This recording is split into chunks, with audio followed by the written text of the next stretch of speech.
திருச்சிட்டம்பலம். திருவாசகம். அச்சோபதிகம். பொய்யெல்லாம் மெய்யென்று புணர்முலையார் போகத்தே மையலுற கடவேனை மாளாமே காத்தருளி தையலிடம் கொண்டபிரான் தன் கழலே சேரும் வண்ணம் ஐயன் என கருளியவார் ஆர்பெறுவார் அச்சோவே. இதன் பொருள், உமாதேவியை தன் இடப்பாகத்தில் கொண்ட சிவபெருமான் பொய்யான உலக வாழ்வு அனைத்தையும் உண்மையென்று எண்ணி புணரத்தக்க முலைகளை உடைய பெண்களின் இன்பத்தில் மயங்கி கிடக்க இருந்த என்னை அதிலே கிடந்து இரவாமல் காத்தான்.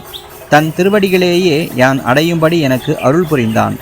இவ்வாறு அருளிய முறைமையை வேறு யார் பெறவல்லார்? இது அதிசயத்தக்கதே. திருச்சிட்டம்பலம்.